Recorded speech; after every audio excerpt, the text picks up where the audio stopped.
Señores, buen día, levántense, levántense. Es un día de esos que marca el calendario y dice que la cosa es interesante, que aunque hay tropiezos, hay un día por delante y hay entonces que tirarse para la calle. Bueno, no se puede decir para la calle porque hay gente que hace el día en la casa, la doña se queda en la casa, pero hace el día. Aquí estamos el equipo, Pablo Maquini y Nelson Rodríguez. Buen día, compañeros. Muy buenos días. Tú sabes que levántense, yo siempre recuerdo una vecina que le decía a los muchachos, levántense, levántense, con ese gusto. Sí, levántense. Qué duro, sobre todo en estos días, ya noviembre, significa que las temperaturas comienzan a descender, entonces cuesta más el levantarse. Es decir, que nos esperan unos 90, 120 días para lo que trabajamos en esto de madrugar, realmente difíciles. Gracias a Dios que están ustedes de aquel lado, que inspiran y motivan el sacrificio, pero no es fácil, Nelson Rodríguez. No es unos fresquitos, Nelson, allá afuera, que condicionan estos sitios con aire. Y esto está aquí como si fuera una nevera. Muy buenos días, muy buenos días. Bueno, leí en uno de los diarios que ya comienza la tanda de la gripe estacionaria, que ya en las emergencias de los hospitales, principalmente niños, y mientras más se acerca el invierno, más va a suceder eso. El cambio de temperatura produce unas influencias terribles a final de año. Déjame relativizar algo, Adi, que tú dices que la doña se queda en la casa. Depende. Tú sabes que la mujer reivindica ahora, que tiene el mismo rol del hombre, incluso que son más emprendedoras, que la mayoría trabaja, que la mayoría estudia, que las universidades son más... Este tema aquí. Es defendiendo, tú sabes que la liga no, mía pero es el que se quede en la casa, yo no estoy diciendo que se quedó haciendo nada. Oficio, haciendo oficio. Exacto, pero como yo decía, levántense que hay que salir para la calle, pues todo el mundo no sale a la calle. Pero no, eso es una pela. Lo que pasa, Nelson, aquel trabajo. Lo que pasa, Nelson, es que hay algunas damas, y cada vez son más, que son amas de casa, esposa, cocinera, asistente doméstica, alta ejecutiva de una institución en la casa. La verdad que uno le tiene una admiración. Tengo más de una amiga. Yo digo, vean, ¿cuántas horas es que tiene el día de esa muchacha? Porque ella es vicepresidente, CEO, la cosa de esa que le llaman ahora. Tiene 3 muchachos. Pero cuando llega a su casa, esa mujer fríe huevo. El marido es machista leninista, o sea que con él no se puede contar mucho.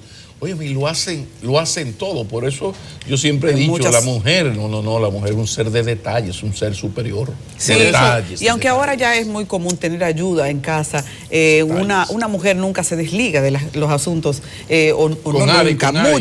muchas mujeres no se desligan, no nos desligamos de los asuntos de la casa y de los hijos. Eso implica que de todas maneras la tarea es muy ambiciosa. Bueno, vale la precisión porque la doña, aunque se quede en la casa, se queda trabajando, y esa madre soltera que desde las 5 de la mañana está haciendo todos los oficios y prepara el desayuno y manda a los niños al colegio, entonces después es ella la que va a su trabajo. Bueno, un saludo mañanero, hoy 6 de noviembre, aniversario de la primera Constitución de la República. Debiera ser un gran día, porque se dice que hablamos de la Carta Magna, la que garantiza los derechos fundamentales, la ley de leyes, o sea, la que está por encima de todo el mundo, y además guía y norma de la sociedad. Pero aquí es muy flexible la interpretación y uso de la Constitución, y más si está en boca de políticos y de abogados. Entonces, vaya hoy nuestros saludos a los constituyentes del 6 de noviembre de 1844 por el legado que han dejado a la nación dominicana. Pero eso no lo salude, que no lo van a escuchar. Salude a los de ahora, que les hace falta que les recuerden que ese compromiso de ellos. A su amigo de fútbol. Estoy saludando el legado de los constituyentes, subrayo eso. Entonces, un saludo a esos constituyentes por el legado que nos dejaron, que lo tenemos perenne en el recuerdo. 6 de noviembre de 1844, o sea, todavía no se había llegado a 9 meses de la proclamación de la independencia y ya nosotros teníamos esa primera Constitución. Y quiero hacer honor a este día con una sola cita que la extraje de una charla que pronunció el magistrado presidente del Tribunal Constitucional, Milton Ray Guevara, en Cotuí. Eso fue en agosto del año pasado. Una charla para resaltar el aporte a la identidad nacional de Juan Sánchez Ramírez, pero él aprovechó la ocasión y hizo una síntesis magistral de lo que es y debe ser la Constitución de la República. ¿Qué dijo el magistrado Ray Guevara? Que con ello dejo mi aporte en este día de la Constitución. Ahí está. Y dése cuenta lo diferente que es a la interpretación que se le está haciendo en estos días. La Carta Magna existe para unir, no para desunir, para sumar, no para dividir, para multiplicar el sentimiento democrático, no para disminuirlo. Miren qué importancia le asigna el presidente del Tribunal Constitucional. Nuestro saludo a Milton Ray Guevara, de seguro que está en sintonía con nosotros, y con él a todos los magistrados de esa alta corte que han hecho su trabajo de garantizar la preservación y el cumplimiento de la Constitución, con lo cual fortalecen la democracia, fortalecen la institucionalidad del país. Y con su sentencia inapelable, no por ser del Tribunal Constitucional, sino por su calidad, no tiene por dónde ser atacada, ha contribuido enormemente a que se respete nuestra Carta Fundamental. 6 de noviembre, Día de la Constitución, los actos se concentran en San Cristóbal, todos los actos, desde las 8 de la mañana, enestamiento de la bandera, ofrendas florales, misa, el tradicional desfile cívico militar. 6 de noviembre, Día de la Constitución, y saludamos en la persona del magistrado Ray Guevara a los miembros del Tribunal Constitucional que sigan ahí, que están haciendo un trabajo estupendo, fenomenal para garantizar los derechos fundamentales de los dominicanos. Queremos también aprovechar para saludar a la gente que está en sintonía a través del Facebook Live.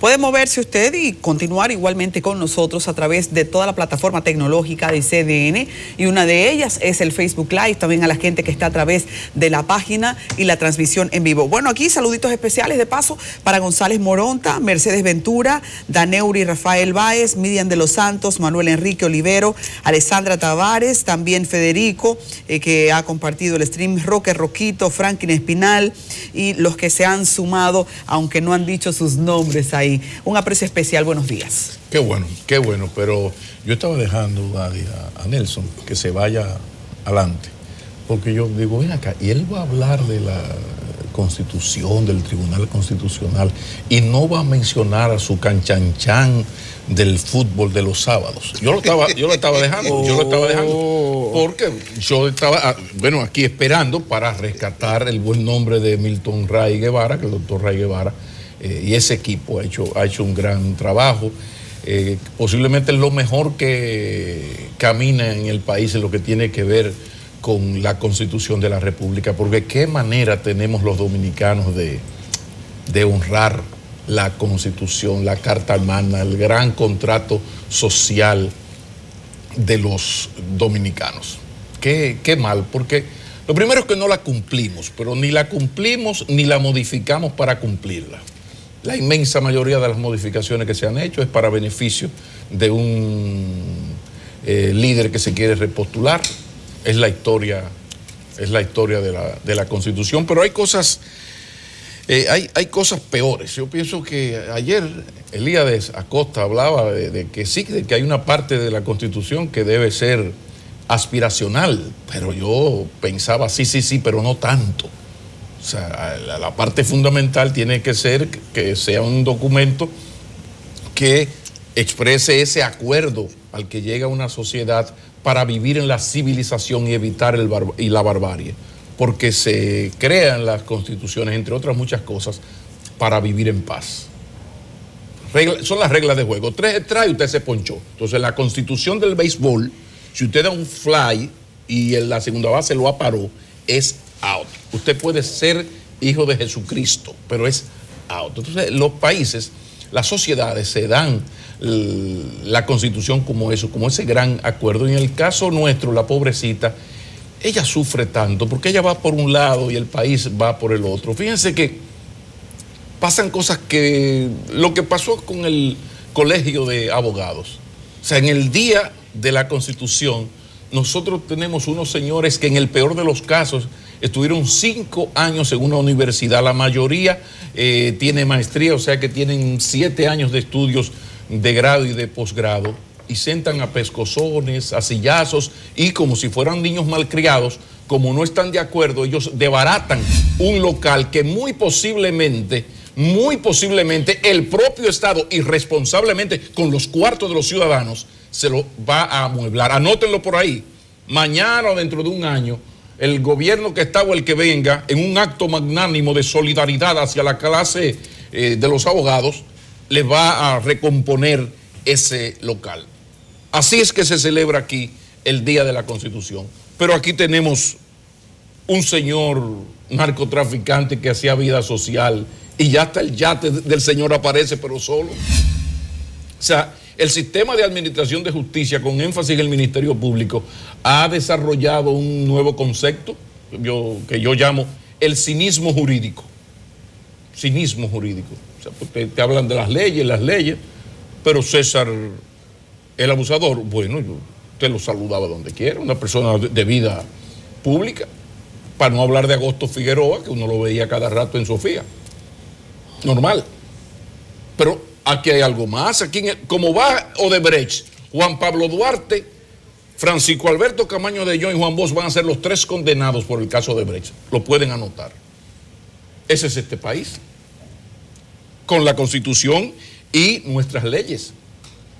Tenemos esa Constitución garantista, avanzada, sí, pero se demostró que el Ministerio Público espiaba a una miembro de la Suprema Corte de Justicia. Demostrado, no chisme que me dijeron, no, demostrado. Y no pasó nada.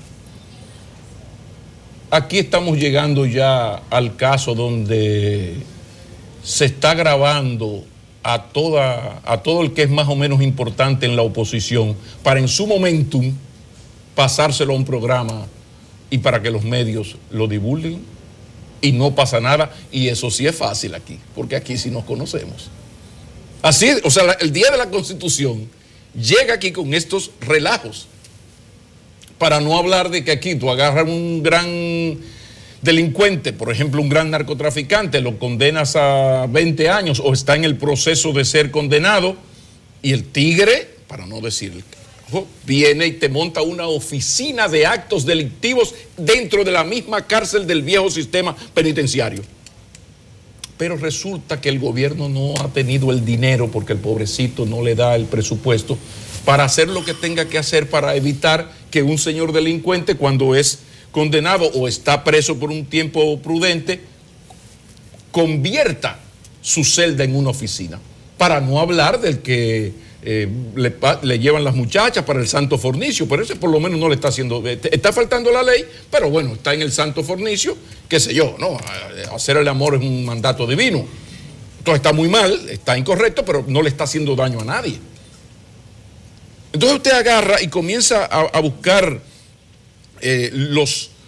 los datos, las informaciones, lo que nos está pasando aquí en términos institucionales. Hay una ley de tránsito, una nueva. Señores, ustedes ven lo que le está pasando a los muchachos, yo les digo así, los muchachos de la DGC. Hay un video que Samuel como no le dio el tiempo, pero a Samuel Guzmán, que es el encargado de esto, tiene una sección con nosotros, no lo puso, que es una discusión entre un ciudadano con un dirigente de AMET, con un miembro de la AMET, de la DGC. Y el señor se lo come, y cuando ya casi se lo come, se baja la novia, la amiga, lo que sea, entonces es que le da hasta golpes. Y la DGC, los pobres no tienen autoridad, no se sienten con capacidad de imponer el orden mínimo en eso. Lo que genera un gran resentimiento de parte de algunos miembros de la DGC, que entonces se van al otro extremo. Y el país es una anarquía casi absoluta. Pero un país donde en el polígono central, de la ciudad capital, el Santo Domingo de las primacías americanas, o Santiago, la de los caballeros, anda un señor sin placa impunemente. O sea, una cosa tan elemental. Eso pasa y ahí hay una constitución que usted le busca un artículo, tiene que aparecer un artículo que se remita a todo eso. El 80% de los dominicanos consume agua embotellada. Qué negociazo, pero resulta que la CAS embotella agua, que sale, ya ustedes imaginarán, a un precio a la octava parte de lo que la vende el sector privado. Pero en las oficinas públicas le compran el agua al sector privado, no a la CAS, que tiene el agua baratísima. Todo esto en el día de la Constitución. Y ustedes agarran, porque, insisto, es un documento avanzadísimo, bien elaborado, fue consensuado. Ustedes recuerdan aquella comisión de expertos que se creó. Eso se fue en vistas públicas, pueblo por pueblo, a discutirlo con la sociedad civil y hasta con la militar si era necesario, para que la gente opinara. O sea, el documento tiene una gran importancia, una validez. Se hizo como se hacen estas cosas.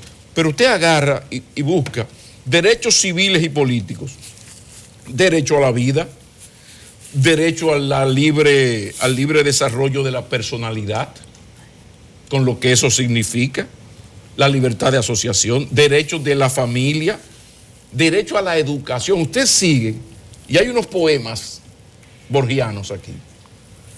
Entonces, este día uno hace el reconocimiento público muy seriamente y muy formalmente a los honorables miembros del Tribunal Constitucional que se han ido constituyendo en eso, en una garantía de la Constitución y un poco el último lugar allí donde está la institucionalidad perdida. Pero ojalá que se hagan menos tedeums y todas estas cosas que se marchas, demostraciones, los militares marchan y la patria y la cosa, y nos ocupemos un poco de organizar este país, que aquí solo con dos cosas mejoramos muchísimo el país: el respeto a las leyes y un régimen de consecuencia para quien las viole. Así de sencillo.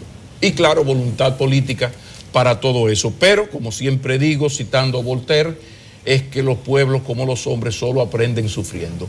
Solamente este es un país que solo de crisis en crisis va mejorando. Sin una gran crisis, aquí no caminamos. Pienso en el derrocamiento de Bosch, la guerra del 65, nadie habla de golpe de Estado ya.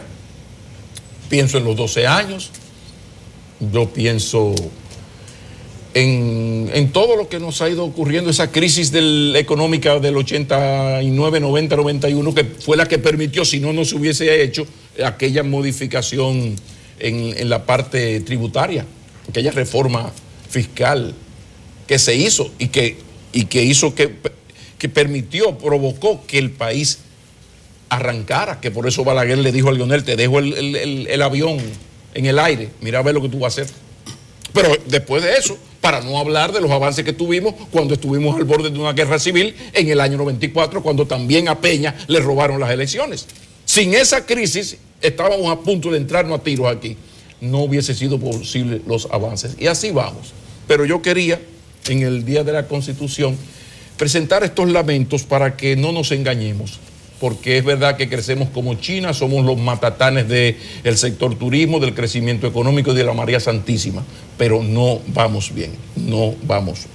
Bueno, yo reitero que en manos de políticos y abogados, la Constitución siempre va a ser acomodaticia a determinadas circunstancias.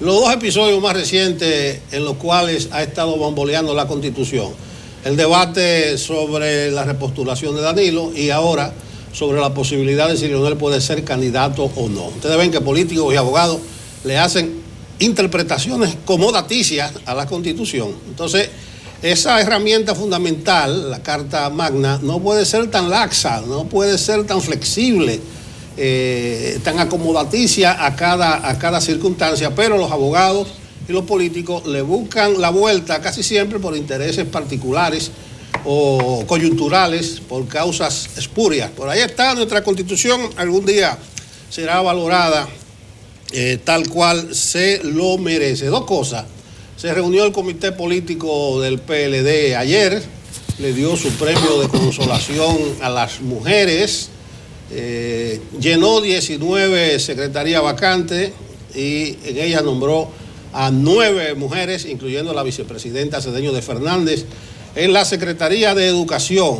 Margarita había pedido también la de Tecnología, pero se la dieron a Armando García, el de la OPTI. Hay un dato: si realmente había cupo para 19 secretarías y el PLD, según dijo Reinaldo anoche, tiene 38 más o menos, se fue el 50% o poco más del 50% de los secretarios del PLD con Leonel. O sea, si de 38 llenaron 19 ayer, entonces ese es un hecho concreto para medir el posible impacto de la salida del expresidente Fernández. El sondeo que se hizo por la provincia, por las estructuras, para ver cómo quedó el partido, fue depositado ayer por las respectivas comisiones, pero ellos dijeron, el comité político, que van a consolidar esos datos para ver el resultado final. Entonces no se sabe cómo quedó la estructura, aunque se dice que en Nueva York hubo sendas asambleas de los que se quedaron y los que se fueron, y en el PLD en Nueva York asistieron a una asamblea 350 y a la del sector Leonel 175, según reportes de prensa. Pero atención al único dato cualitativo de esa reunión de ayer, que fueron llenadas las 19 secretarías que quedaron pendientes. Subrayo, entonces Leonel se llevó el 50%, poquito más, de las secretarías del Partido de la Liberación Dominicana. El PLD ayer acordó dar su apoyo al voto automatizado de la Junta Central Electoral para la aplicación en febrero. Voto automatizado, hay que subrayar eso, que no es voto electrónico. O sea, ¿por qué? Porque el mismo Participación Ciudadana dice que rechaza el voto electrónico porque se ha demostrado que es susceptible a ver por quién usted vota, pero este es automatizado. Y lo digo así porque el lunes pasado tuvimos aquí el coordinador general de Participación Ciudadana y ya él dio señales de que en febrero van a apoyar en la boleta física, que digo yo sería una locura, porque a nivel de los municipios, de los regidores, se va a aplicar el voto preferencial. O sea que usted puede distinguir entre 55 aspirantes a regidores y usted marca ese y otro marca el otro. Es decir, que en cada boleta, voto para fulanito de tal, y la otra boleta, voto, y entonces hay que ir cotejando uno a uno cada boleta y después sumar. Eso va a ser una locura, el voto preferencial en febrero, pero ni modo, son los políticos los que deciden lo que se hace. Ya la Junta dijo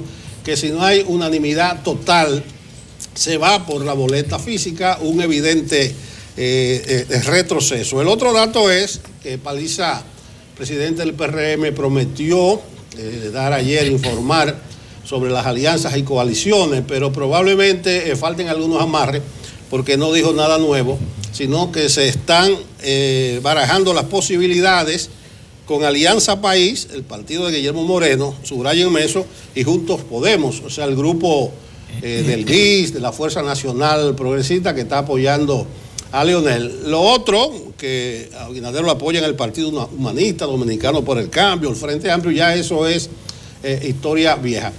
Pero que se esté negociando con el partido de Guillermo Moreno me llama la atención, porque todavía ayer Guillermo Moreno dijo, no existen dos PLD, existe un mismo PLD, y le entra a dos manos tanto a Danilo como a Leonel. Y resulta que ya se dice que Leonel está amarrando, pactando con el PRM para febrero.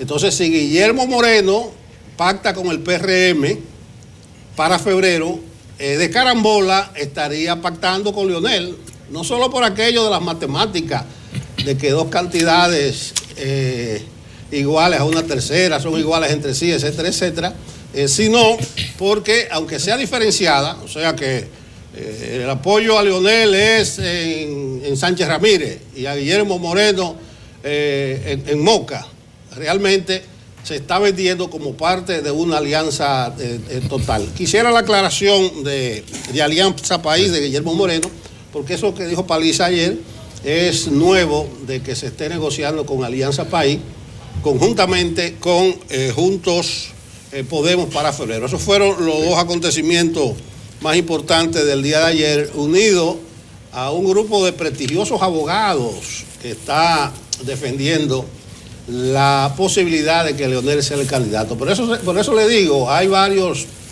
ex jueces de la Suprema Corte y uno del Tribunal Constitucional. Aquí tengo los nombres.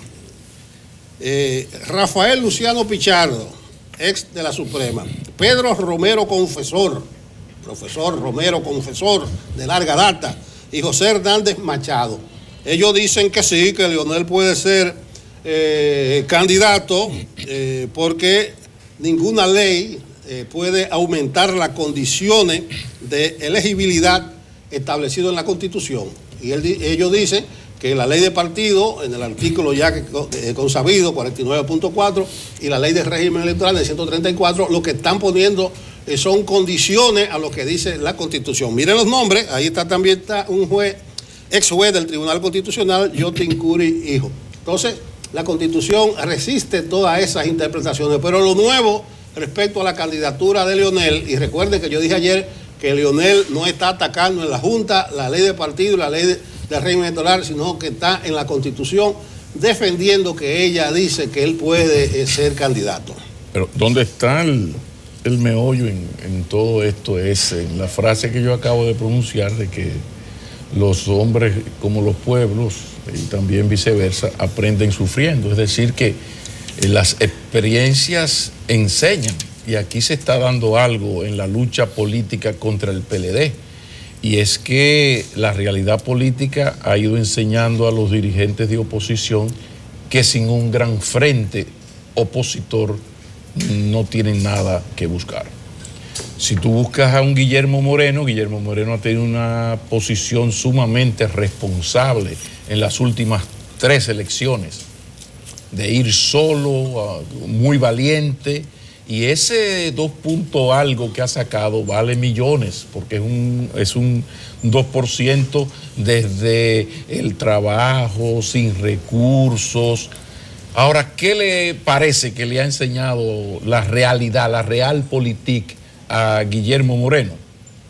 Que lo del frente es algo que no se puede evitar, que él no puede impedir, o va a seguir en lo mismo. Y cuando buscamos la historia, recuerden aquel acuerdo de Santiago, cuando Peña entendió que sin una gran alianza era imposible. El pacto de la dignidad, aquella vez del discurso de Iván Rodríguez, que yo siempre recuerdo, Nelson, tú lo recuerdas, Adi no había nacido, gateaba cuando eso, que en un discurso Iván Rodríguez de la izquierda se extralimitó en el tiempo y don Juan cogió un solo pique y se paró y se fue. Yo siempre recuerdo. En el puente de la 17, yo estuve ahí. Incluso dicen que el principal celo de voz fue porque pusieron a Iván a hablar primero que él. Pero no, porque los jefes cierran. Realmente fue una manera penosa de finiquitar aquel noble intento.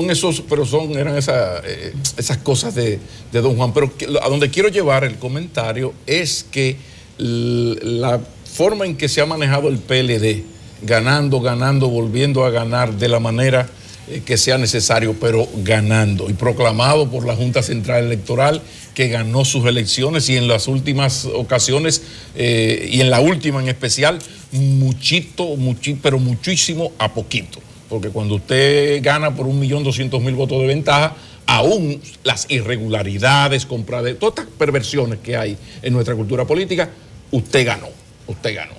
Entonces, todo esto ha ido enseñando a la oposición, y creo que eso incluye a Guillermo Moreno García, que va a tener que entender que solamente con esa gran alianza, aunque la alianza reúna a macos y a cacatas, Pero es que no es posible hacer nada para avanzar en este país sin macos y sin cacatas juntos. Eso es como la Marcha Verde. Uno aplaudía y yo apoyé desde el primer día la Marcha Verde. No, pero a veces había que ponerse la mano aquí en la nariz, porque tú veías, dice, adiós, coño, ¿y qué hace ese delincuentazo ahí? Y aquel, bueno, Maquinini, vete al paso, porque tiene derecho a marchar todo el mundo.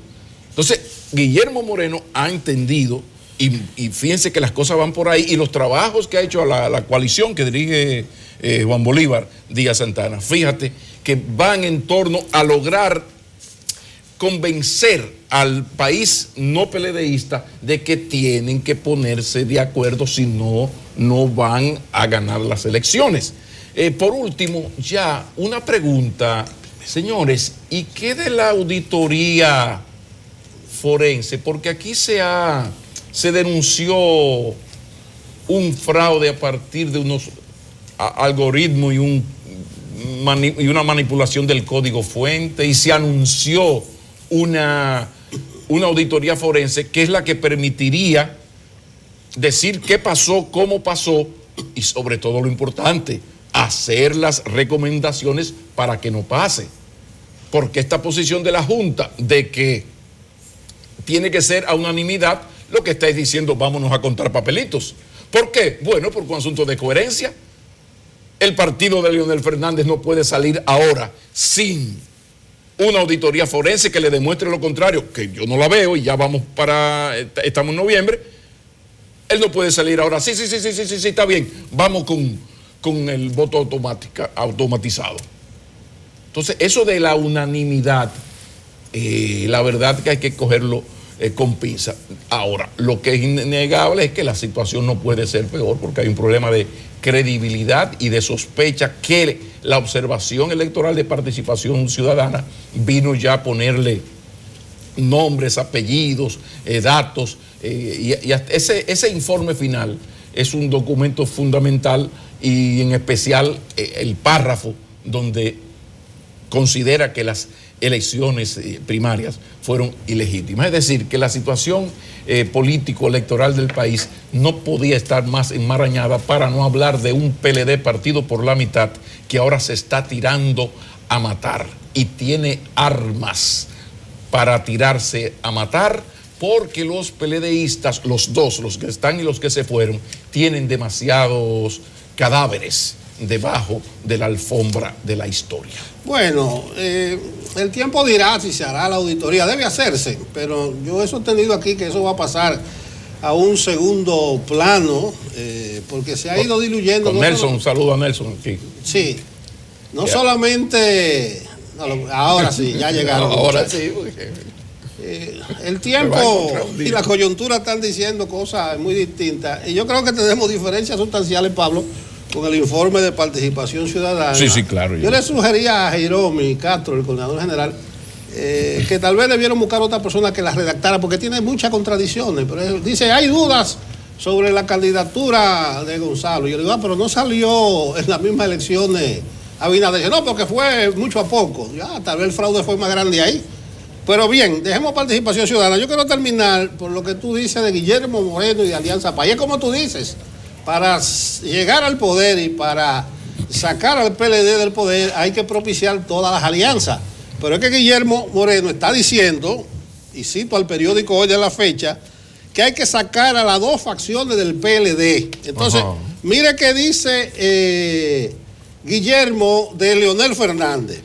Ese que ahora pretende rehabilitarse y convertirse en adalid de la oposición es quien regaló las empresas estatales, aplicó políticas neoliberales que negaron derechos económicos y sociales fundamentales a la población. Entonces, a Guillermo Moreno, si es como dice Paliza, que andan en tratativa de alianza junto con Leonel, que haga como hicieron en el 96, que decía Miguel Coco, en paz descanse, en el comité político, que vamos a aliarnos con Balaguer, un frente patriótico. Él decía, el que quiera que se tape las narices, pero es la única manera de llegar al poder. Entonces yo le digo a Guillermo Moreno, entonces, que se deje de estar privando en fruta fina y diga que hay que sacar al PLD del poder aliándose con quien sea. Pero no seas tan duro con Guillermo Moreno, que acuérdate que Leonel Fernández escribió un libro que no aparece denunciando el fraude balaguerista Juan Bosch en el 96 años después, Joaquín Balaguer lo hizo presidente de la República. Además, Guillermo Moreno fue fiscal de Leonel. Entonces, si buscamos la política, se nutre de realidades. Entonces, si aquí tú buscas cosas que ha dicho Abinader de Leonel, tú sabes las cosas que se dijeron de Leonel Fernández en ese 2013 y parte del 14. Y la mitad de la gente que habló como habló, después tú lo has visto en procesión a Funglode. Porque la política siempre ha hecho extraños compañeros de cama. Bueno, y por eso yo explicaba. Dile eso a Guillermo Moreno. Bueno, pero porque yo estoy de acuerdo contigo, díselo a Guillermo Moreno. Lo que pasa es que Guillermo Moreno dijo lo que tenía que decir en el momento que tenía que decirlo. Cuando él va solo y cree que hay la posibilidad de sacar del poder al PLD yendo solo, lo hace. Ahora, ¿de qué se ha convencido, creo yo, Guillermo Moreno? De que si él no se alía, porque él tiene un 1,50, 2,5%, 3% que vale oro en un proceso electoral presidencial. Si él no se alía al gran frente que encabeza el PRM, las posibilidades del PLD son mayores. Además de que él no se está aliando con Leonel Fernández.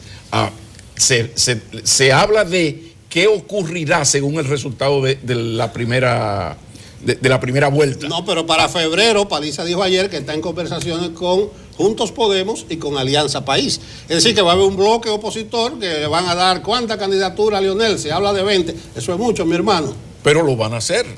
Pero donde te quiero llevar es que dentro de lo que es la realpolitik, sabe que tiene que hacerlo. Lo hizo el PLD en el 96, lo hizo el PRD, pero recuerden que en el Acuerdo de Santiago estaba el PRD con el MPD juntos. Siempre, es más, desde aquel tren de Lenin, desde aquel tren alemán de Lenin hacia Rusia.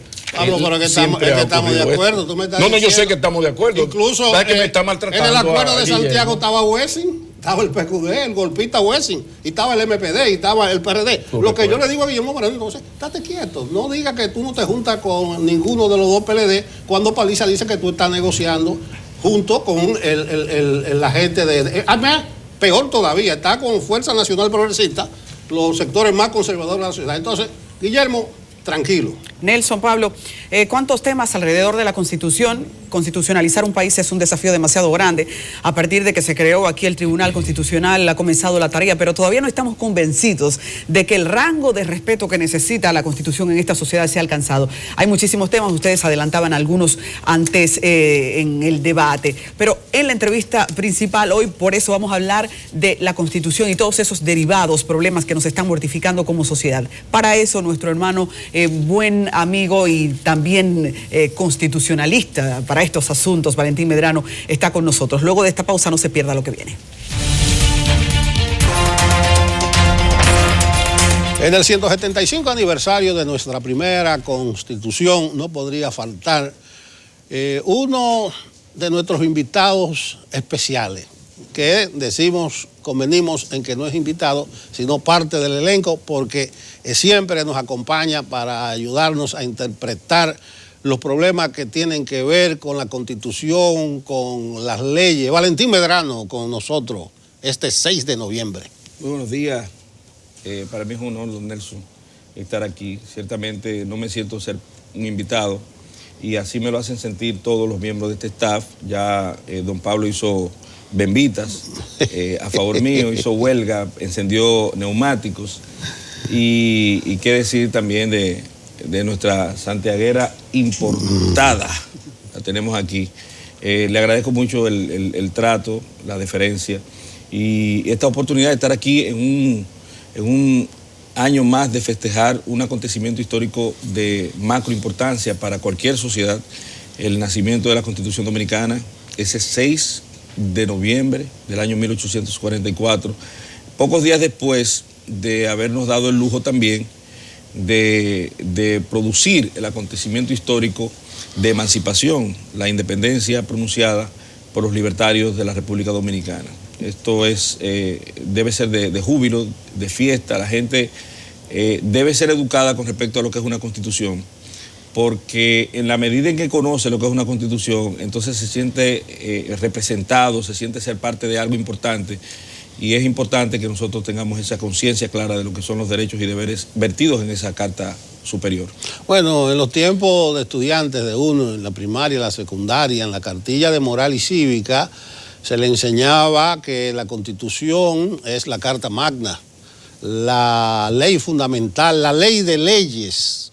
Yo no sé si le estamos dando la importancia que tiene, pero yo retomaba un pronunciamiento del magistrado presidente del Tribunal Constitucional al inicio de Enfoque Matinal, de que él dice que la Constitución es para unir, no para desunir, para sumar, no para dividir, para multiplicar los sentimientos y valores democráticos. Ahí está, no para disminuir esos valores. Realmente la Constitución tiene esa importancia. ¿Y por qué no se la damos nosotros? Sí, un tanto de Polibio, Platón y Aristóteles citados ahí de forma conjunta por el presidente de la Suprema Corte de Justicia. Del Tribunal Constitucional. Perdón, sí. de nuestro Tribunal Constitucional, don Milton Ray Guevara, el primero y único hasta ahora presidente que ha tenido el Tribunal Constitucional, que también es un honor, porque es un constitucionalista consagrado. Don Milton toda la vida ha apelado, ha procurado, se ha forjado y formado en el constitucionalismo. Y ciertamente la Constitución fue ideada como una ley superior. Platón, prácticamente considerado el padre del constitucionalismo moderno, establecía, bueno, del constitucionalismo en términos general, establecía que tenía que haber una persona capaz de gobernar, motivado, inspirado en un poder superior. Y como él entendía que no existía esa persona, pues entonces lo que había era que crear una ley superior que obligara a los gobernantes y a los gobernados a regirse por esa ley que estaba por encima de las leyes habituales, de las leyes ordinarias como nosotros le conocemos. La ley sustantiva, se le conoce, ley de leyes, usted lo dijo, una serie de calificativos que ciertamente es el criterio, es el ideal de lo que es una constitución de la República. La ley suprema de una nación, la Carta Sustantiva, está ideada, está pensada como el elemento supralegal que coordina, orienta y limita o plantea la extensión de toda norma. Porque la Constitución de la República es el límite de todas las normas. La Constitución de la República es la ley de leyes, la ley que está por encima de todo, la ley superior. No hay nada por encima de la Constitución de la República, aun cuando en las interpretaciones que se le da a la ley suprema, pues muchas veces se disminuye en el criterio por intereses. Ahora bien, en el ámbito de la interpretación de la norma supralegal, que es la Constitución de la República, se dice que la Constitución de la República es lo que el Tribunal Constitucional dice que es la Constitución de la República. O lo que dice la Constitución de la República es exactamente el dictado de lo que, por vía de sus decisiones, manifiesta el Tribunal Constitucional. A propósito de la importancia que tú le asignas a la Constitución, en su mensaje por la fecha del presidente Danilo Medina, él valoró la importancia que tiene que el pueblo dominicano conozca los alcances de nuestra denominada Carta Fundamental. Porque la Constitución no se enseña, no se populariza. Yo no diría que de manera obligatoria se introduzca en el currículum escolar, porque después te caen arriba a ti, pero ¿por qué no se enseña y no educamos en cuanto a la Constitución si es esa herramienta fundamental para el desarrollo de la sociedad? ¿Por qué dejó de enseñarse? Porque usted decía que en la cartilla de moral y cívica se hablaban de deberes y derechos del ciudadano. Y ciertamente, sobre todo los deberes se enseñaban. Los derechos un tanto más rezagados, pero había la costumbre en términos formativos educativos iniciales de vertir en favor del ciudadano de futuro ese compromiso y ese conocimiento de lo que eran sus deberes y sus derechos. ¿Por qué no se enseña? Bueno, yo creo que a los gobiernos no les conviene que se enseñe. La Constitución es un límite al gobierno, funciona como límite. Por ejemplo, si usted se va al derecho administrativo, las funciones del gobierno pueden ser precarizadas en un momento determinado a través de una acción constitucional. El conocimiento de los derechos que la persona tenga le reviste a él de un poder tal que puede exponer, manifestar y extender y ser libre y desarrollar y desarrollarse. Entonces, yo no creo que sea de interés de parte de los gobiernos en la educación en términos constitucionales. No lo creo, porque, vuelvo a reitero, es un ticket a la libertad, es un boleto que usted compra para ser libre, para interpretar y para ejercer los derechos de la forma en que se vertieron, en que se procuró. Nosotros vivimos en un estado, hasta cierto punto, indefectiblemente, de que debemos dar gracias porque hemos avanzado muchísimo, pero sigue siendo un estado policíaco, un estado precarizador de las garantías penales, de las garantías de derechos de los ciudadanos. Entonces, cuando usted conoce sus derechos y cuando le exige, ¿usted sabe cómo se le llama eso, don Nelson? Es un malcriado. Porque cuando no se tiene razón para limitar una garantía de derechos, lo que se procura es ir a un aspecto en términos morales, lo cual es afectativo del ejercicio incluso del gobierno. Es que el gobierno tiene muchísimos límites en la Constitución de la República.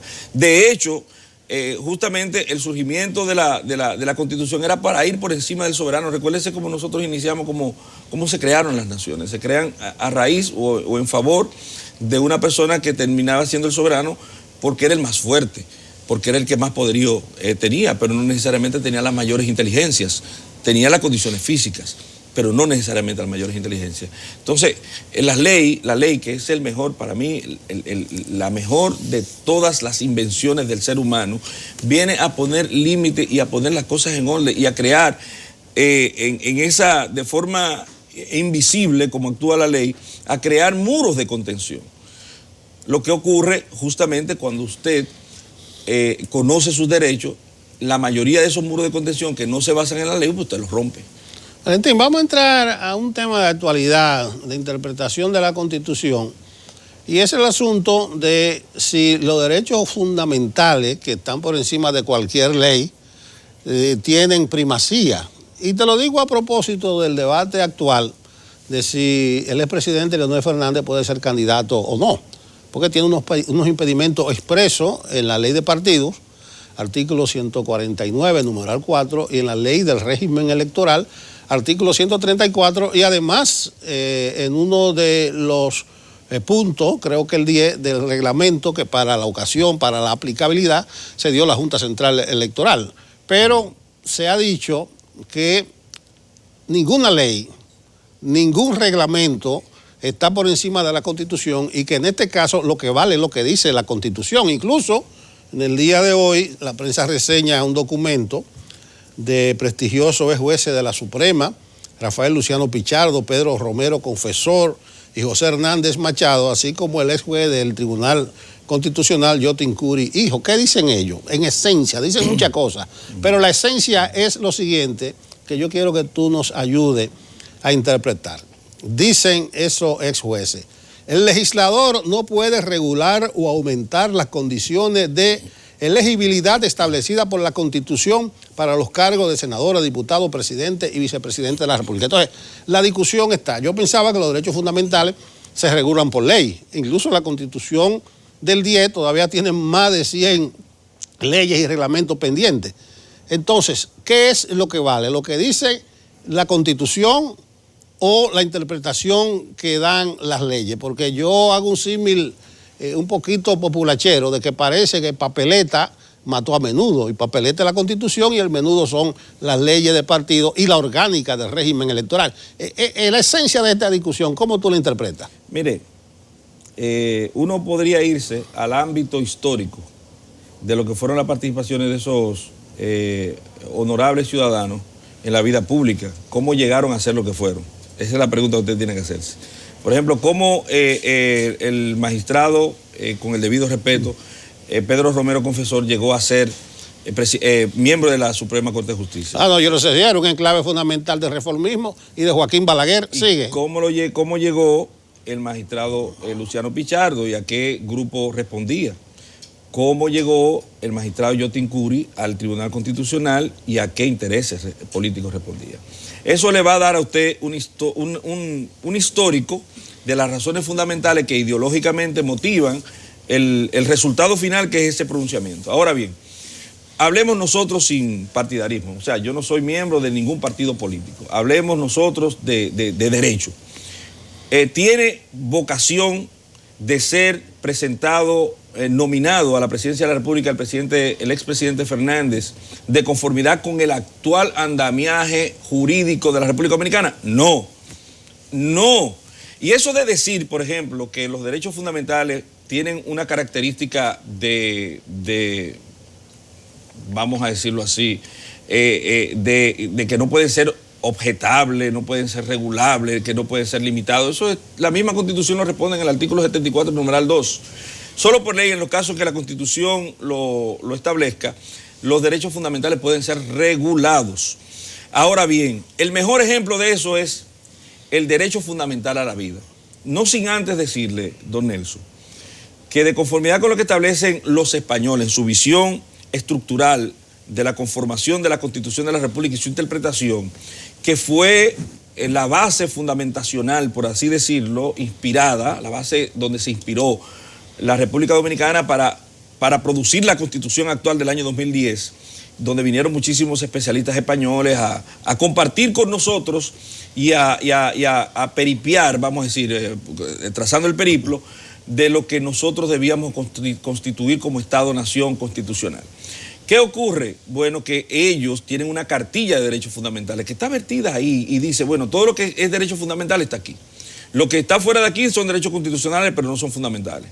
Y dicen, incluso el epígrafe que tiene en la Constitución de la República, previo al artículo 37 de la Constitución, dice derechos de los derechos fundamentales. Y esos derechos fundamentales empiezan en el 37, terminan en el 74. A partir del 75 comienzan los deberes. El 21, derecho a elegir y ser elegible, está fuera de la cartilla. Para los españoles, en su interpretación, ese no es un derecho fundamental. Es constitucional, mas no fundamental, como otros derechos que se encuentran vertidos en la Constitución de la República. Hay constitucionalistas dominicanos como Cristóbal Rodríguez, que es uno de los adalides en materia constitucional, de las personas más respetables en esos temas, que considera que no, que todos esos derechos son fundamentales. Pero, ¿fundamental o no? ¿Puede ser regulado? Claro que puede ser regulado. Además de que nosotros somos del concepto, fuimos los primeros en manifestar, que el presidente Fernández había hecho uso de ese derecho fundamental a ser elegible cuando se presentó como precandidato a una elección interna de su partido político, porque ese es el paso previo, es el sedazo para poder usted ser candidato de ese partido político. Entonces, el uso de ese derecho fundamental, el goce del derecho fundamental, se manifestó a raíz de esa participación en las contiendas internas del presidente Fernández. El ejemplo que le quería poner es el siguiente. El derecho a la vida es el derecho más, de los fundamentales, el más fundamental. Y podríamos decir que tiene una aproximación a ser el derecho menos regulable, por muchísimas razones. Pero tenemos un artículo en el Código Penal, 3 específicamente, 321, 328 y 329, que le dice que cuando usted repele una agresión presente, actual e inminente, y como causa de ello le ocasiona golpes, heridas o la muerte de una persona, en el 328 es una excusa legal que exime de responsabilidad penal, eximente de responsabilidad penal. Quiere decir que no es cierto que ese derecho sea absoluto, que es el con mayor aproximación a ser un derecho absoluto. Está regulado, está limitado, está condicionado, vamos a decir, por la ley. Entonces, ¿cuál es el papel que la Constitución le otorga al legislador? Justamente la potestad de por ley, 74 número del 2 de la Constitución, de por ley regular los derechos fundamentales de todo ciudadano en la República Dominicana. Un argumento, el 123, que utilizan lo que favorecen la candidatura de Leonel, es que él cumple con los 4 requisitos para poder ser presidente de la República. Y yo también, y usted también. Pero vamos a poner el ejemplo sencillo. ¿Podría usted inscribirse a una candidatura faltando 20 días para unas elecciones? Usted no lo puede hacer. Entonces el derecho sí está y ha estado siempre regulado. Hay tiempos, por así decirlo, en que el ejercicio de ese derecho está vedado, en que no se puede hacer. Y es obvio que indefectiblemente de que ellos quieran interpretar de que el legislador no puede poner más de lo que la Constitución dice, que no es cierto, porque al mismo legislador se le da la capacidad regulatoria en el artículo 74. No es cierto. En ese sentido yo creo que se responde mucho a intereses de parte y parte, don Nelson. Hay personas que van a decir que sí. La definición de tránsfuga, porque también a todo esto, ¿qué es lo que se procuraba? El ámbito histórico de lo que el legislador quiso legislar. ¿Qué quiso legislar el legislador? El legislador quiso legislar creando una figura jurídica que se llama ahora transfugismo, que está definido en el artículo 2, numeral 5, y define el transfugismo como la persona que traiciona su enseña política y se va a hacer causa común con otra enseña política. Y eso fue lo que se quiso proscribir. Si se levanta el velo proscriptivo del derecho fundamental a una persona, se afectaría entonces el sistema de partido de la República Dominicana. Valentín, vamos despedirnos, tú diciéndonos algo de la fecha, 6 de noviembre, aniversario de la Constitución. Bueno, decirle que la Constitución tiene una aproximación a dejar de ser un pedazo de papel, porque siempre lo fue, tiene una aproximación, hay que hacer esfuerzo por tratar de que eso ocurra, o sea, de que nosotros cada vez nos alejemos de ese criterio que establecía que la Constitución podía ser tratada de cualquier forma, interpretada de cualquier forma, atendiendo los intereses, y afectada y pateada de cualquier forma. Bueno, muchas gracias, Valentín Medrano. Me gusta la facilidad como tú discurres de lo penal a lo constitucional, porque el ejemplo del derecho a la vida me fascinó. Y eso está consagrado como número 1 en nuestra Constitución. El más absoluto de todos los derechos. Y hay una ley en el Código Penal, un articulado, que lo flexibiliza. 328, 329, 321. Bueno, gracias, Valentín Medrano. Hoy, 6 de noviembre, aniversario de nuestra primera Constitución. 175 años se cumplen de ella. Continuamos con Enfoque Matinal. Continuamos en Enfoque Matinal. Siempre un placer recibir al doctor Orlando Jorge Mera, que es el delegado político del Partido Revolucionario Moderno ante la Junta Central Electoral, lo que quiere decir que es una visita muy oportuna porque hay temas que tratar en ese sentido. Bienvenido, Orlando. ¿La familia bien? Buenos días, bienvenido a la casa. Gracias por la invitación.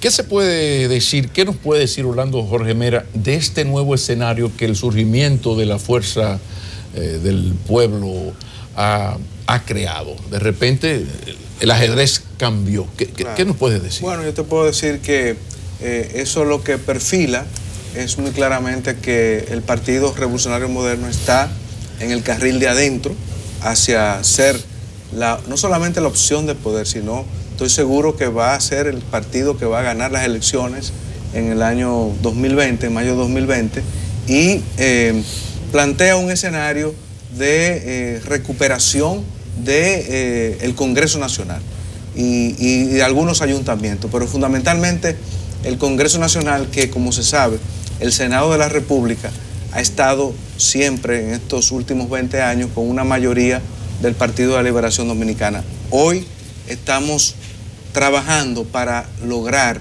tener un Congreso Nacional y de manera muy particular un Senado de la República que pueda ejercer sus funciones de rendición de cuentas, exigir rendición de cuentas, de aprobar préstamos como debe ser, de discutir las cosas, que no sea un sello gomígrafo de quien está gobernando. Y esta es una gran oportunidad que tiene el país ahora de tener un Senado de la República, un Congreso que sea democrático, diverso, y eso es lo que estamos trabajando en el Partido Revolucionario Moderno. Bueno, y la próxima pregunta obligada entonces es como ustedes han confirmado que están haciendo ese cocinado de las coaliciones. Todavía con unas informaciones que con un dirigente de la categoría de Orlando Jorge Mera uno tiene que preguntar sobre la base de qué se están haciendo esos acuerdos. Bueno, lo primero, acuerdos que ustedes han dicho serán en el nivel senatorial y municipal. Sí, lo primero es que el PRM tiene una alianza con partidos como el Partido Revolucionario Socialdemócrata, Frente Amplio, Partido Humanista Dominicano, Dominicanos por el Cambio y Alianza por la Democracia. Y hay algunos acuerdos con movimientos de ciudadanos independientes. Esa es nuestra alianza hacia fuerte. La presidencia de la República. Todos esos partidos y esos movimientos están apoyando a Luis Abinader a la presidencia de la República Dominicana. Luego están algunos acuerdos que estamos encaminando para lograr justamente recuperar el Congreso Nacional. Y esto es mediante acuerdos con el llamado, el grupo que compone el Juntos Podemos, que ahí abarca el Bloque Institucional Socialdemócrata y otros partidos que son alrededor de unos 15 partidos que están aglutinados en Juntos Podemos. Pero ahí estaría también la Fuerza del Pueblo. Ahí está, sí, la Fuerza del Pueblo, el Partido de los Trabajadores Dominicanos, por lo menos hasta el momento. Y otros partidos más están ahí. Entonces, con ellos estamos en un proceso de afinamiento de una alianza para el Senado de la República. Podríamos decir entonces que la posibilidad de una alianza para segunda vuelta se queda para segunda vuelta. Nada es descartable. Me imagino que ustedes no descartan la posibilidad de que el tercero apoye al segundo o el tercero apoye al primero si gana el PRM, porque ustedes tienen una posición sumamente cómoda por las contradicciones entre los dos PLD. Perdóname, olvidé señalar también que con Alianza País también estamos trabajando un acuerdo para la senaduría de San Juan de la Maguana. Entonces, y otros puntos en algunos municipios del país. Pero Alianza País es el de Guillermo. Sí. Me imagino que eso tiene que situar a Guillermo en alguna posición. O sea, me refiero... En la parte municipal, ¿ustedes le darían la senaduría? En la parte congresual. Congresual, perdón. Sí. Y en algunos municipios, algunos apoyos. Pero el presidente del partido estuvo refiriendo que también parte de esos acuerdos apuntan a lo municipal, lo descartan. No. Porque vemos que estás refiriéndote a lo... Sí, lo que pasa es que hasta el momento está ya muy definido la parte senatorial. Y en los próximos días debemos ya ir concluyendo los detalles de la parte municipal. ¿Qué tan avanzadas están las conversaciones entre el PRM y el nuevo partido de Leonel Fernández para un acuerdo tácito, no necesariamente formal ni firmado desde ya, para eso, para que el que quede en tercero o en segundo apoye el primero o el segundo? O sea, esa alianza... No, sobre ese tema eso no... ¿Cómo va eso? No, eso no se ha discutido. ¿Y las reuniones aquellas no fueron ciertas? No, eso es totalmente falso. Pero equipos sí, la que no se dio fue la de Leonel y Abinader. Ahora, hay equipos de ambos partidos que están conversando. Las reuniones actualmente en curso. Sí, eso sí. Actualmente en curso, sí, claro. Eso. Hay reuniones de ambos partidos, de representantes de ambos partidos que están discutiendo esos detalles propios de una alianza, como se hace en alianza con cualquier otro partido. Pero entremos entonces ya al proceso electoral y sus querellas. Pasó lo que pasó en las primarias. De repente Leonel Fernández habla de una manipulación del código fuente, de una manipulación de unos algoritmos, y si faltaba algo aparece participación ciudadana, hace aquel ya observación electoral y presenta un informe terrible. Ante todo eso, guerra avisada, que no mate el soldado. Claro. ¿Cuál es la posición del PRM, sobre todo en lo que tiene que ver con el voto automatizado, que uno no entiende por qué la Junta quiere que sea unánime? Porque eso se supone que, yo decía ahorita, que el partido de Fernández no puede aceptar, no puede decir que sí, si acaba de decir que fueron fraudulentas. La posición del PRM en este nuevo escenario que se presenta. Sí, fíjate, primero vamos a decir lo siguiente, o sea, las primarias en cuanto al Partido Revolucionario Moderno fueron exitosas. Es decir, con mucho tiempo de antelación nosotros decidimos que era con el padrón cerrado, se hicieron con el padrón cerrado y al otro día de las primarias vimos a Hipólito Mejía apoyando a Luis Abinader. O sea, en ese sentido... Sí, muy buena aclaración, porque yo me refería, por supuesto, a las que dieron problemas. Sí, claro. La de ustedes fue un clavo pasado. Claro. Ahora, entonces, en cuanto a lo del PLD per se, nosotros te informo lo siguiente. El informe de participación ciudadana revela claramente todo lo que ahí sucedió ese día.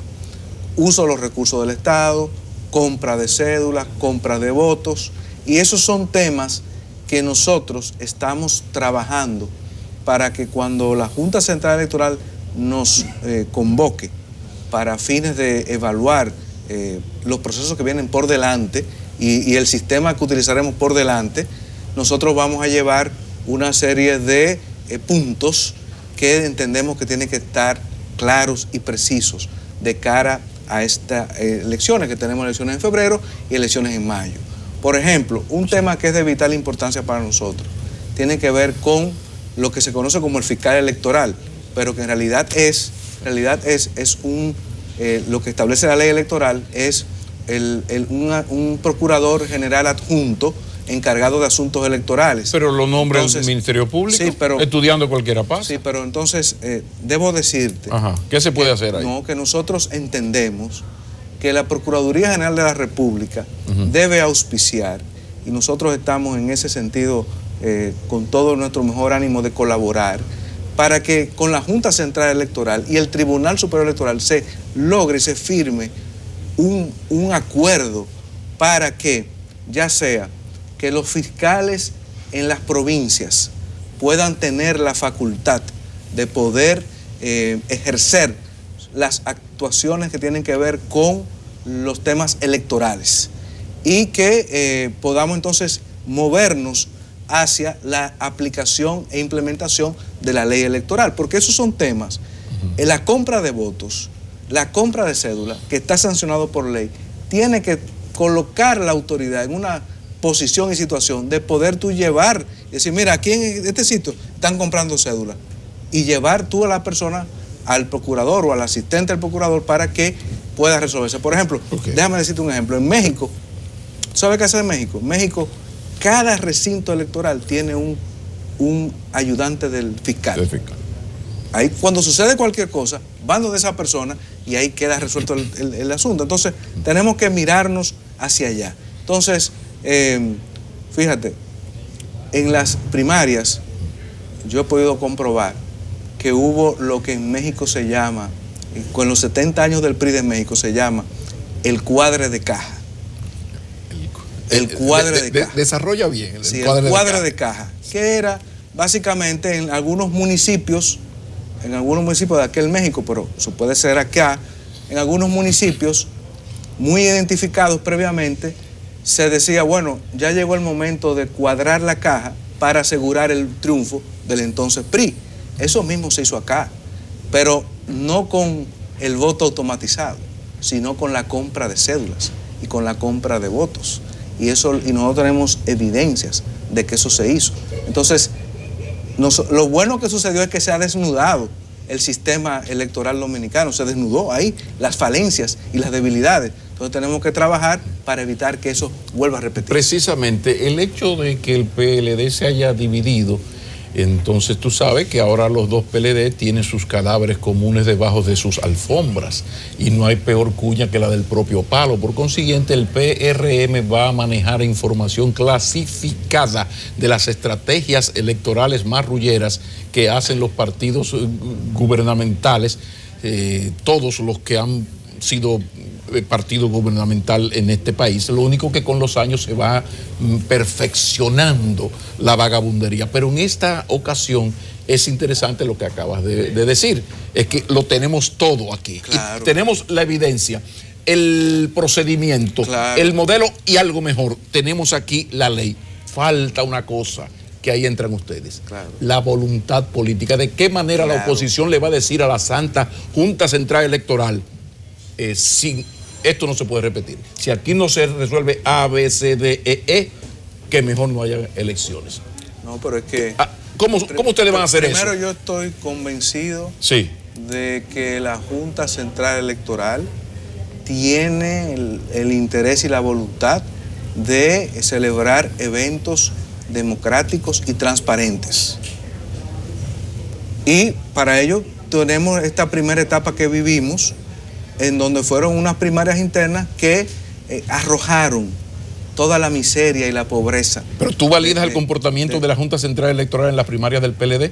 ¿Tú validas el comportamiento que tuvo? No, yo no estoy. O sea, yo estoy. Lo que quiero decir es que la Junta pudo haber hecho más cosas, pudo haber evitado la compra de votos, pero sin fiscal electoral, sin las herramientas necesarias, entonces yo reconozco que no habían las condiciones para ello. Pero a la hora de tener las evidencias, ahora la Junta Central Electoral tiene que tomar previsión y nosotros estamos trabajando en ese propósito, porque yo reconozco que en los integrantes de la Junta Central Electoral está el interés y la voluntad de hacer las cosas. Por ejemplo, bien. ¿qué va a hacer la oposición cuando el partido gubernamental fuera de plazo comience a hacer propaganda política y la Junta no haga nada? Ya nosotros hemos advertido a la Junta Central Electoral. Por ejemplo, lógicamente, estamos ahora mismo, volvimos a campaña muerta, a una temporada muerta hasta el viernes que se va a abrir la campaña municipal.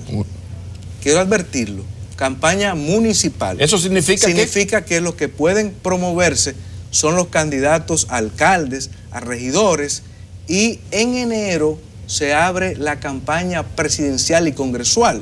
Entonces, por lo tanto, nosotros entendemos que no pueden permitirse vallas, no pueden permitirse propaganda de otros candidatos que no sean los de nivel municipal. Orlando, pero ocurre. Bueno, pero entonces nosotros ya le notificamos a la Junta Central Electoral para que tome carta en el tema y pueda tomar las acciones que acuerda la ley. Esta es una batalla. Sí. La oposición se une y el gobierno entonces también busca sus armas. Y una de sus armas, ustedes la denunciaron mucho, es lo que da de activo estar en el poder, el uso de los recursos. Entonces, pregunto, se sindicó a la Junta Central Electoral de no ser un árbitro que controlara eso. Ahora podríamos esperar, viniendo ahora los recios de la campaña, que todo eso se multiplique por parte del Estado. ¿Ustedes qué expectativas tienen del rol que asuma la Junta ahora? Que si no lo hizo antes, ¿qué garantiza que lo hará ahora? Yo quiero insistir en lo siguiente, que hay dos componentes. La Junta es la que organiza elecciones y tiene unas herramientas para poderla implementar y poder establecer sanciones. Ahora, le faltaba y le falta el brazo ejecutor, que son estos fiscales electorales, que nosotros entendemos. Y la unidad financiera. Estamos buscando una solución a esta situación creada por la ley electoral, que crea una procuraduría adjunta en términos de auxiliar del Procurador General de la República. Entonces, estamos trabajando en eso y no vamos a cesar hasta no ver realidad, tener todos los instrumentos legales necesarios para evitar el uso de los recursos del Estado y para evitar compra de cédulas, compra de votos y compra de voluntades. Pero ustedes piensan que la Junta, tal como se espera sea de aquí a las elecciones, es garante de ese proceso transparente la Junta, bajo los rigores de todas estas leyes ahora. La Junta Central Electoral. ¿Confían en eso independientemente de todas las críticas de las últimas semanas? La Junta Central Electoral tiene su gran responsabilidad que cumplir y nosotros apostamos a que la Junta Central Electoral pueda continuar cumpliendo con la ley y la Constitución de la República. Pero el informe de participación ciudadana de observación electoral presenta 12 retos, de los cuales 7 tienen que ver con la aplicación de la ley y no todos dependen de que haya o no haya el ayudante fiscal, el fiscal electoral. Hay una serie de cosas que la Junta Central Electoral en estas campañas pudo haber actuado, qué sé yo. Yo recuerdo que cuando se hizo algo en el Palacio de los Deportes, y no, eso es muy grande, pero es bajo techo. Coño, está bien. De repente, el Estadio Olímpico, y no pasó nada. Nosotros apoderamos a la Junta Central Electoral de una serie de acciones y lo que hizo la Junta fue quitar algunas vallas. Gracias. Entonces, a donde yo quiero llevar es que ustedes tienen la ñonguita que le pichó participación ciudadana. Aquí están, mírenlo aquí, 12 retos, 7 tienen que ver con la aplicación de las leyes que, señora Junta Central Electoral, que ustedes van a hacer. Ustedes están elaborando un documento donde ustedes planteen lo que se puede hacer, Pero lo más importante, pregunto, ¿hasta dónde está dispuesto a llegar el PRM para que sea respetada algo tan simple como la ley? Mira, la ley. Lo que está en juego en este país es algo muy grande. Lo que está en juego es la democracia y lo que está en juego es el cambio político y la capacidad que tendremos los dominicanos de asimilar ese cambio político. Ya hemos vivido experiencia en el 78, hemos vivido experiencia. Hoy día nuestro rol y nuestro papel es que la Junta Central Electoral entienda el rol histórico que tiene a su cargo y por otro lado nosotros, nuestro papel es el de hacer valer nuestros derechos frente a actitudes como la que tienen quienes están hoy gobernando, que pueden hacer uso de los recursos del Estado, usan propaganda, pueden comprar cédulas, comprar votos. Entonces, frente a eso nosotros nos estamos preparando para hacer valer en la Junta Central Electoral y donde quiera nuestros derechos. Pero hay algo que al PLD le dio mucha... le ayudó mucho cuando al PLD le hicieron un chanchullo en Santiago y Domínguez Brito perdió la senaduría por una cosa funesta que le llamaron Operación Palito. El PLD reaccionó y creó una escuela electoral, donde ahí se entrenaba a los PLDistas a enfrentar todas las marrullas de nuestra cultura política, porque aquí no hay nada nuevo, salvo la parte tecnológica. La vagabundería es la misma, la marrulla, el partido gobernante tiene unas prácticas perversas, que esa rueda no se ha detenido nunca. Entonces, donde yo quiero llevar esto es, ¿qué va a hacer nosotros el nos estamos preparando? Sí, porque el PLD reaccionó, entrenó a su gente para que no hubiese Operación Palito. ¿De qué manera? ¿De qué manera? Preparando para tener delegados electorales idóneos que puedan resistir todo tipo de situación y en segundo lugar tener un ejército de hombres y mujeres para defensa del voto en las elecciones de febrero y de mayo. Ese es nuestro rol y lo estamos preparando para tales propósitos. Decías, está en juego el cambio de poder. Sí, claro. Está en juego algo muy grande. Claro. Una de las cosas por las que los partidos temen que gane el opositor es por la posibilidad de que se judicialicen cosas. Hay una vocación en América Latina a que se judicialicen problemas, la corrupción. Y podríamos citar ejemplos históricos de cómo partidos, los líderes, se juntan y se ponen de acuerdo. Yo no te voy a tocar, Pablo. No me toques, que yo no te voy a tocar. ¿Cuál es la posición de...? Yo soy inocente, ¿no? ¿Cuál es la posición del PRM? Porque aquí hemos hablado de corrupción en los últimos años muchísimas. Del PRM, muchísimas veces. Primero es despolitizar la justicia. Es decir, tú tienes que el Procurador General de la República es miembro del Consejo Nacional de la Magistratura y nombrado por el presidente de la República y es el jefe del Ministerio Público. Pero eso le conviene. Eso es muy lindo decirlo desde la oposición, pero al final de cuentas cuando estás en el poder te conviene. Perdóname, ¿qué ha dicho Luis Abinader? ¿Qué ha dicho el PRM? Nosotros queremos un Procurador General de la República independiente, que no sea miembro ni militante de ningún partido. Y por lo tanto, nosotros estamos en ese interés de institucionalizar la justicia para evitar que este tipo de situación Orlando Jorge Mera, estás hablando Enfoque Matinal CDN, esto va a la hemeroteca. Lo que queremos para finalizar la entrevista es que Orlando Jorge Mera se comprometa que si el PRM es gobierno y con el aloque full de estos dos PLD, me tiene un tufo a presidente Luis Abinader. Claro. Yo lo que quiero es que usted, frente al público, diga que si el PRM gana, el Ministerio Público, el señor procurador no lo va a nombrar el presidente. Que se va a buscar la manera de que el presupuesto del Ministerio Público no dependa de la presidencia. Que la Cámara, ¿para qué sirve la Cámara de Cuentas, por ejemplo? Déjame decirte lo siguiente. Esa promesa que ustedes la tienen por escrito, dila para tenerla nosotros aquí. Lo primero es que en el estado actual de nuestra legislación y nuestra Constitución, el Procurador General de la República es nombrado por el presidente de la República. Lo que estamos diciendo es que hay un compromiso de que la persona que ocupe esa función sea independiente, no pertenezca a ningún partido político, porque es necesario volver otra vez a rodear esa función de la autonomía necesaria. O sea que ustedes van a dejar, ustedes no van a buscar la manera de modificar el que no sea el Poder Ejecutivo el que nombre a quien lo va a fiscalizar y lo va a meter preso. Lo que estoy diciendo, Pablo, es a ver. que en el actual momento, aquí nadie está hablando de reforma constitucional, en el actual momento, la única forma de tú nombrar al Procurador General de la República es que sea el presidente de la República, y el compromiso nuestro es que sea una persona independiente. Y con la Cámara de Cuentas. Ahora, con la Cámara. Porque así sí es bueno. No hay cuarto para auditar y yo no audito. Y si audito, no la envío para el ministerio. Y si la envío para el ministerio no actúa. Con la Cámara de Cuentas. Pero a mí me dolió eso. Va a ser independiente, pero lo va a seguir nombrando el presidente. Esa me dolió. No, pero lo que pasa es en el actual momento. Después habrá que modificar la Constitución. Pero no quiero entrar en ese terreno para evitar que se produzca. Y ustedes no descartan lo de la habilitación del presidente Medina en algún momento. Eso no está en juego, eso no está en discusión. Pero tampoco es descartable una gran modificación. Actualmente eso para la próxima entrevista te lo guardamos esa pregunta. Entonces, en tercer lugar, lo que haría con la Constitución el PRD. La Cámara de Cuentas. Sí. ¿Qué se va a hacer? Por eso es que tenemos que recuperar el Senado de la República.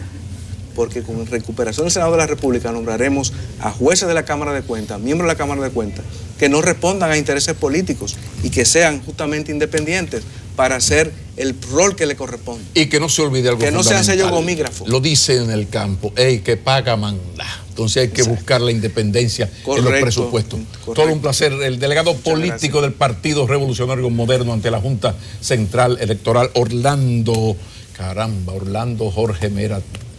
Ya llegamos a decirle Orlando, tantos años de Orlandito. Ahora resulta que Orlandito es el Jorge Villegas, que le enviamos un saludo porque es un excelente profesor, el mejor profesor de mi hija en la Pucamaima. Así que un abrazo y un gran placer. Gracias. Continuamos.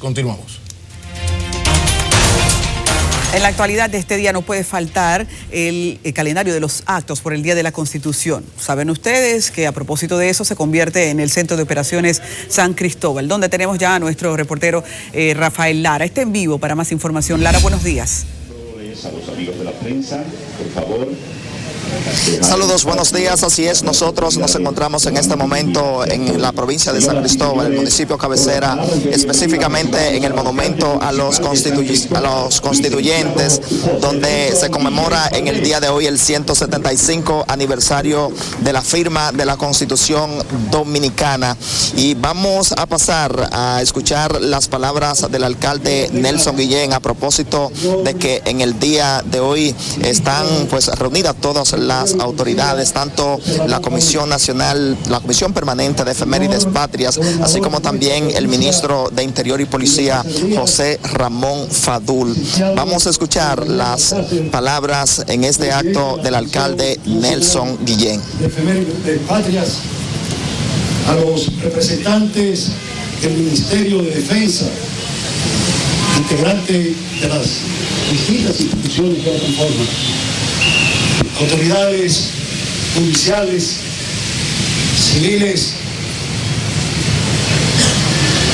y militares que conforman la representación del ministerio.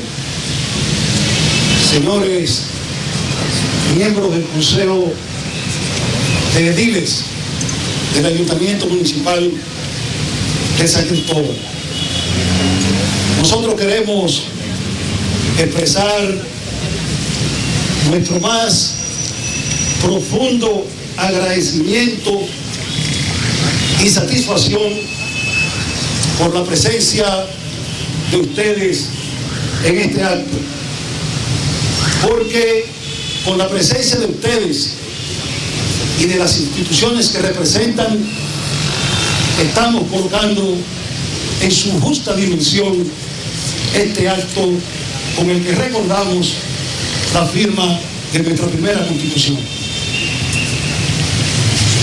Ustedes están hoy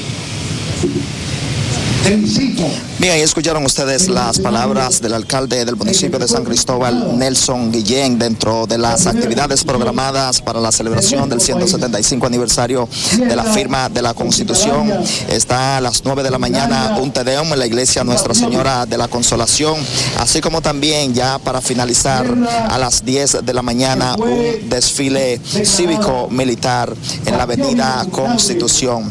Por el momento es toda la información que le vamos podemos ofrecer. Más adelante estaremos presentando una historia de lo que ha sido en el día de hoy, lo que será en el día de hoy la celebración del 175 aniversario de la firma de la Constitución Dominicana en 1844. Retorno contigo. Muchísimas gracias a Rafael Lara. Y de San Cristóbal vamos a pasar a una san cristobalense, porque ahora toca hablar de salud y nuestra invitada es la doctora Annelise Pérez Martich, nuestra odontóloga de cabecera, ya saben ustedes porque su rostro se convierte ya en parte de la casa, y con la que vamos a hablar hoy de implantes dentales. Annelise, buenos días. Hola, buenos días. Las nostalgias de tu San Cristóbal, ahí están. Disfrutando que hoy mi pueblo pues está de fiesta, celebrando el Día de la Constitución. Hablemos de los implantes dentales. Uno entiende ignorantemente desde afuera, me declaro ignorante del asunto, esos son esos aparatitos que se pone la gente cuando ya sus dientes no sirven. Pero desde el punto de vista clínico, ¿qué es eso? ¿Qué significa? ¿Cómo impacta la salud? Si un implante dental es un tornillo que se coloca para sustituir un diente. Cuando ha faltado un diente, cuando ha faltado algún molar, es una alternativa muy moderna, de hecho la más moderna, para sustituir a los dientes perdidos. La más moderna, ¿porque qué hubo antes? Antes se utilizaban prótesis que se agarraban de otros dientes que teníamos en la boca, pero esos dientes tenían que ser sometidos a desgastes para prepararlos para agarrar una prótesis completa, lo que llamábamos puente, lo que se llama puente. Me faltaba un diente y me sostengo de los dos de al lado, pero esos dos terminaban sufriendo un poco por ese desgaste para poder ser pilares del que faltaba. También pues la alternativa de prótesis removible, que era algo de quitar y poner, poco estético, que se veían ganchos de metal. Sí, era feo. Incómodo además, y la higiene que no permite que los alimentos pues se muevan en la boca cómodamente porque se entran por debajo de las prótesis.